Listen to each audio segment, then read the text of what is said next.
Letter पे ठावेली। गिरा के ओढ़नी चलेली बबुनी लेटर पे ठावेली। हो अपना छते पे चढ़ के रानी टावर में टावर लड़ावेली। हो अपना छते पे चढ़ के रानी टावर में टावर लड़ावेली।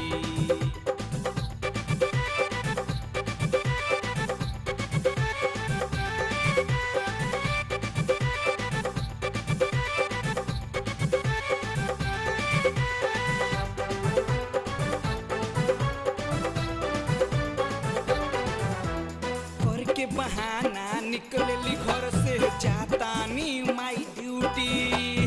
भोरे कटिया जाके बबुनी घुस जा पारल ब्यूटी।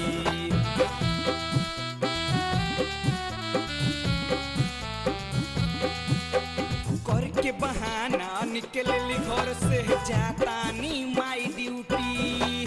भोरे कटिया जाके बबुनी घुस जा पारल ब्यूटी।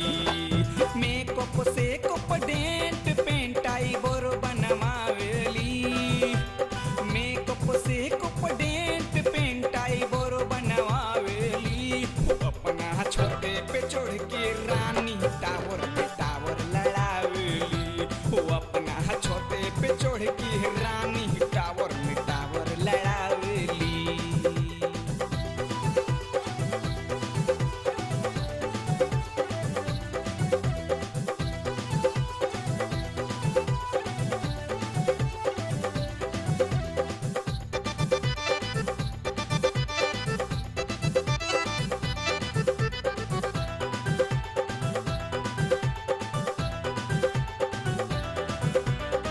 छोटे छोटे कपड़ा पहन गोरी घूमे खुल्लम खुल्ला।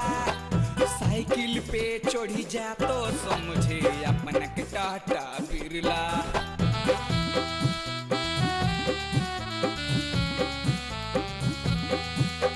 छोटे छोटे कपड़ा पहन गोरी घूमे खुल्लम खुल्ला। साइकिल पे चढ़ी जा तो समझे अपना के टाटा बिरला। बूढ़ जमाना वो छेड़ियन से ही रेस लगावेली। बूढ़ जमाना वो छेड़ियन से ही रेस लगावेली। वो अपना छोटे पे चढ़ के रानी टावर में टावर लड़ावेली। वो अपना छोटे पे चढ़ के रानी टावर में टावर लड़ावेली।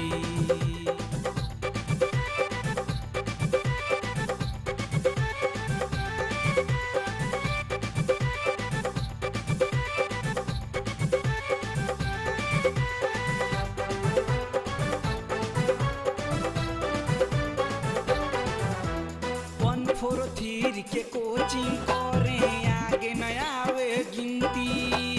एक और मतलब जे भी जाने ओकर के खाली मिलती।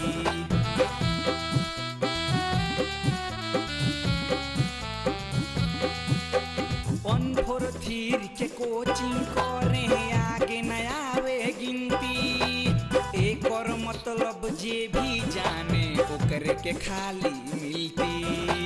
साजन साजन कह के यसमें से बैठावेली।